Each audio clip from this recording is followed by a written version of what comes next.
दिल्ली से आती हुई दिख रही है, जो कि फर्टिलाइजर की इन्वेंट्री हमारे देश में कम है उसको बढ़ाने के लिए सरकार कदम उठाती हुई। स्क्रीन पर आपके सामने डाबर के नतीजे आते हुए दिखेंगे।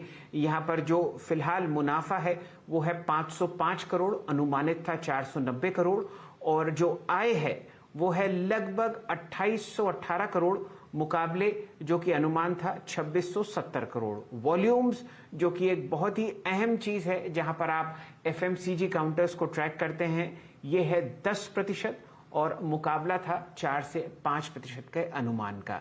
ये फिलहाल आपके सामने यहां पर डाबर के नतीजे आते हुए दिखते हैं। कुछ ही समय में हम लोग एक कंपैरेटिव चार्ट प्रस्तुत करेंगे, लेकिन तब तक असित जी से जोड़ते हैं और जानने की चेष्टा करते हैं कि उनके पास जो कॉल है वो किससे संबंध रखती है। असित जी।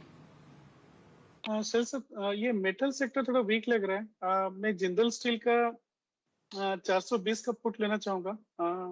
I think it's around trading around 20 rupees with a stop loss of around 17. I think for a target of around 26 28 for the first target. Decent open interest है एंड मुझे लगता है कि एक बार ये 420 के नीचे जाएगा तो इसमें और भी रेंज खुल सकता है। Metal is looking weak, so Jindal steel का 420 का पुट लेना चाहूंगा with a stop loss of around 1670 range में।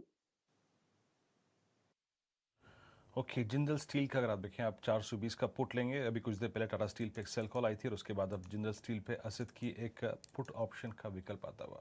420 की पुट ऑप्शन, याद रखिएगा, स्टॉक डीलो की तरफ आता हुआ। इस बीच आपकी स्क्रीन पर आप देखें जेएसपीएल मुनाफे के नंबर्स भी आते हुए अगर आप देखें, यहाँ पे आंकड़ा आएगा, डाबर का आया, उसके बाद यूनियन बैंक के नंबर्स भी आए और आपकी स्क्रीन पर आप देखें तो अब यह मैं आपको यूनियन बैंक के नंबर से बताऊंगा कुछ देर में, लेकिन ये आपके स्क्रीन पर आप देखें जिसपे मुनाफा करीब है 2584 करोड़ रुपए, जो कि 2602 करोड़ रुपए की अगर आप देखें तो एक्सपेक्टेशन थी 2602 करोड़ की एक्सपेक्टेशन। तो अगर आप देखें जिस प्रकार का हमने मोमेंटम सेल के नतीजों में देखा था वैसा कुछ यहाँ पे नहीं है। आय करीब 13,612 करोड़ रुपए की रही, जो कि एक्सपेक्टेशन थी करीब करीब 13,800 करोड़ के आसपास। तो मुनाफा और साथ ही साथ अगर आप देखें तो कहीं ना कहीं टॉप लाइन का जो आंकड़ा है वो स्ट्रीट के एक्सपेक्टेशन से थोड़ा सा अगर आप देखें नीचे है। ये नेगेटिव डाइवर्जेंस है रेवेन्यू में अप्रॉक्सीमेटली अगर आप देखें तो करीब 250 करोड़ रुपए का, और एबिटा यहाँ पे करीब करीब रहा है 4,594 करोड़ रुपए का, और यहाँ एक्सपेक्टेशन थी करीब 4,758 करोड़ रुपए। यानी टॉप लाइन और बॉटम लाइन में दोनों में अगर आप देखें करीब करीब 200-250 करोड़ रुपए का एक नेगेटिव डाइवर्जेंस है। मुनाफा 2584 करोड़ रुपए, 2602 करोड़ रुपए की एक्सपेक्टेशन थी। यहाँ पे स्टॉक डेलो की तरफ फ्लो करता हुआ और एग्जैक्टली अब जाके अपने 20 डे एक्सपोनेंशियल मूविंग एवरेज को हिट करता हुआ, स्ट्राइक करता हुआ। याद रखिएगा अर्निंग्स भी हैं, अर्निंग्स का इम्पैक्ट भी है, और अभी यहाँ पे 420 का पुट ऑप्शन अगर आप देखें तो असित ने यहाँ पर कहा भी है। असित एक बार जरा प्लीज असित का ट्रेड लेके आइएगा जरा, पुट ऑप्शन का उसका एक स्टॉप लॉस ले लेते हैं, और स्टॉप लॉस आपकी स्क्रीन पर भी है, इसको नोट कर लीजिएगा क्योंकि अभी ये नंबर्स के आधार पर आप देखें डेलो की तरफ फ्लो करता हुआ 422। अभी कुछ देर पहले एक इसने लो क्रिएट किया था 421 का इन रोलिंग यानी फ्यूचर्स पे, यहाँ पे 17 रुपए का स्टॉप लॉस है। 2145 पे पुट ट्रेड करते हुए 28 रुपए के टारगेट के लिए। जेएसपीएल का जो नतीजा है थोड़ा सा अगर आप देखें स्ट्रीट के अनुमान से थोड़ा सा कमजोर है, और अब ये स्टॉक जो है वो 420 रुपए 55 पैसे डेलो की तरफ बढ़ता हुआ। एक बार डाबर को भी देखते हैं। डाबर एग्जैक्टली अगर आप देखें क्या करता हुआ, डाबर अब 599.90। आप समझ लीजिएगा कि हालांकि नंबर्स डाबर के हर पैमाने में अच्छे थे, पॉजिटिव डाइवर्जेंस था स्ट्रीट की एक्सपेक्टेशन से, लेकिन कुछ एफएमसीजी स्टॉक्स जो है ना वो थोड़ा सा रिजल्ट्स के बाद इस बार प्रॉफिट बुकिंग मोड में जा ही रहे हैं। अब देख लीजिए 604 था स्क्रीन पे, अब 593 रुपए रह गया डाबर। तो आपकी स्क्रीन पे डाबर एक डिसअपॉइंटमेंट, आई मीन टेक्निकली आता हुआ, प्रॉफिट्स को कैश में कन्वर्ट करते हुए लोग, और जेएसपीएल अब डीलो की तरफ बढ़ता हुआ। डाबर पे एक टेक चेक दीजिएगा प्लीज राजेश पालवे जी। ये स्टॉक अब 100 डेमा के नीचे फिसलता हुआ और थोड़ा सा रिस्की इसलिए लग रहा है क्योंकि 592 उस लो की ट्रेजेक्टरी है जो इसने 200 डेमा के ऊपर क्रिएट किया है। आपकी राय, आपकी अप्रोच इस स्टॉक पे? तो बिल्कुल वीरेंद्र जी, देखिए रिजल्ट का रिएक्शन जरूर स्टॉक में देखने को मिला, और अगर हम इसका वीकली सेटअप भी देखें तो पिछले 5-6 वीक से स्टॉक एक प्रेशर में देखते हुए मिल रहा है, और lower top lower bottom formation बनते हुए दिख रहे हैं। हमें लगता है स्टॉक में और भी यहाँ से लोअर साइड के लेवल देखने को मिल सकते हैं। करंट लेवल के हिसाब से हमें लगता है अब जब तक ये स्टॉक 600 के ऊपर वापस क्रॉस नहीं करेगा, यहाँ से और प्रेशर एक्सटेंड होते हुए दिख सकता है। लोअर साइड पे हमें लगता है ये 580 की तरफ मूव होते हुए दिख सकता है स्टॉक। तो शॉर्ट का ट्रेड इनिशिएट किया जा सकता है। स्टॉप लॉस रखें 602 का, लोअर साइड के टारगेट होंगे 585 और 580 तक के। चलिए, आपके सामने बढ़िया ट्रेड्स फिलहाल स्क्रीन पर डिस्कस होते हुए दिख रहे हैं। डायरेक्टर साहब, जरा यहाँ पर जोड़िए राजेश पालविया साहब को और उनके सामने प्रस्तुत कीजिए जो तेजी हम लोग ट्रैक करते हुए दिख रहे हैं रियल एस्टेट स्पेस में। यहाँ पर अब जिक्र होगा आईबी रियल एस्टेट का। दिन के उच्चतम लेवल 177 रुपए के आसपास ये चलता हुआ दिख रहा है और आज का जो टॉप परफॉर्मिंग इंडेक्स है वो भी है निफ्टी का रियल्टी इंडेक्स।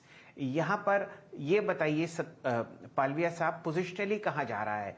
अब 178 का प्राइस तो कैश में हो गया और आप ये देखिए कि दिन में भी आप काफ़ी रैली देख रहे हैं, लेकिन पोजिशनली बताइए ये काउंटर कहाँ जाता हुआ दिख रहा है? वॉल्यूम देखें तो कम से कम 15 दिन का हाईएस्ट लेवल आपको वॉल्यूम में दिखेगा। 2 करोड़ लगभग 69 लाख शेयर यहाँ पर ट्रेड होते हुए। आपके सामने रणनीति पालविया साहब। तो बिल्कुल आईबी रियल स्टेट पे हमारा बुलिश व्यू है और जिस तरीके से डेली सेटअप बने हैं, इसके एक राउंडिंग बॉटम फॉर्मेशन बनते हुए दिख रहा है। स्टॉक में काफी बड़ा कंसोलिडेशन वीकली मंथली सेटअप पे देखें तो काफी बड़े कंसोलिडेशन का इसमें एक ब्रेकआउट होते हुए भी दिख रहा है। पोजिशनली हम मान के चल रहे हैं स्टॉक में 250 से 275 तक की अपसाइड आते हुए दिख सकती है। तो बिल्कुल ये बाय ऑन डिप्स में ये स्टॉक को ऐड करना चाहिए। काफी बड़े कंसोलिडेशन के बाद ये स्टॉक में अब यहाँ से एक अच्छा अपमूव बनते हुए दिख रहा है और हमें लगता है कि अब यहाँ से करंट लेवल से 150 के आसपास का स्टॉप लॉस रखें। पोजिशनल बेसिस पे 250 275 ये अपसाइड के लिए ये स्टॉक को शॉर्ट टर्म इन्वेस्टमेंट के पॉइंट ऑफ व्यू से बिल्कुल बाय करना चाहिए। आपकी स्क्रीन पे 170.35 पे डे हाई की ट्रेजेक्ट्री में आके ट्रेड करता हुआ और अभी अभी जो 2 बजे की कॉल राजेश पालविया जी की थी, राजेश पालविया जी आपका वो ट्रेड बेहद खूबसूरत रहा और आप समझ लीजिएगा कि अभी करीब 432 का हाई लगाकर अभी अभी डीएलएफ आया है रोलिंग में, यानी फ्यूचर्स में हाई लगाकर 430.70 पर ट्रेड करता हुआ। अच्छा स्विंग दिया इस स्टॉक ने फ्यूचर्स में। डबर और नीचे खिसकता हुआ और टाटा स्टील जो है थी आशीष बहती जी की जो शॉर्ट कॉल थी, जरा प्लीज एक बार टाटा स्टील का एक बार चार्ट लेके आइएगा स्क्रीन पर। अभी अभी जो फ्यूचर्स थे करीब करीब 1320 का लो लगा के आए, इनफैक्ट 1318 का लो लगा के आए। जरा प्लीज टारगेट्स और स्टॉप लॉसेस की प्लेट लेके आइएगा। जब आशीष बहती जी ने ट्रेड दिया था तो उस वक्त 1300 का टारगेट था, याद रखिएगा। और अभी करीब करीब 1317 रुपए का रोलिंग में ये एक लगा के आया है शॉर्ट का। अगर आप देखें स्विंग 1319 के आसपास। डाबर और खिसकता हुआ नीचे हुए 591 पे। अच्छा, अब मेटल्स में कुछ और स्टॉक्स लिखे आइए जो कि सिंक करते हुए। पालविया साहब एक बार जरा आप देखिएगा एनएमडीसी को। आज इसने 20 डेमा से रिवर्सल ले लिया, मेटल्स में सॉफ्टनेस भी है, लेकिन एनएमडीसी को आज 10 डेमा के नीचे गिरता हुआ देखकर आपको कोई शॉर्टिंग का थॉट आ रहा है क्या ऐसे स्टॉक में? पूरा मेटल पैक में देखें तो कहीं ना कहीं सारे metal stocks previous swing high को कहीं क्रॉस नहीं करते हुए दिख रहे हैं और जो भी पुलबैक आ रहा है हायर साइड पे सप्लाई बना हुआ है। तो मेटल स्टॉक्स में अगर एनएमडीसी के सेटअप को एनालाइज करें तो इसके लिए काफी इंपॉर्टेंट लेवल था 148 का और वहीं से एग्जैक्टली जो पिछले दिनों में मूव था वहीं से सप्लाई बना। अभी जो सेटअप के हिसाब से शॉर्ट किया जा सकता है 146.50 थोड़ा सा बड़ा स्टॉप लॉस हो रहा है, तो 146.50 का स्टॉप लॉस यहाँ से रखना होगा इस पोजीशन में, यहाँ पे इस स्टॉक को शॉर्ट इनिशिएट करने के लिए। लेकिन हमें लगता है इसका जो सेटअप है वो ये दिखाता है कि स्टॉक में 137 इवन 135 तक की भी डाउन साइड यहाँ से आते हुए दिख सकती है नियर टर्म बेसिस में। तो 146.50 के स्टॉप लॉस से शॉर्ट किया जा सकता है 135 के टारगेट के लिए।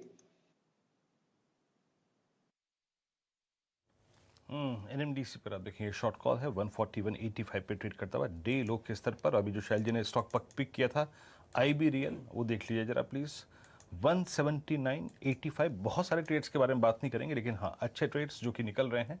अब आपकी स्क्रीन पर आप देखिए 179.60 इस वक्त डे हाई पर ये ट्रेड करता हुआ। अब लेके आइए आप सन फार्मा। जी शैल जी। जी चलिए, वीरेंद्र जी आपने जरा ध्यान दिया आईबी रियल एस्टेट पर। मेरे हिसाब से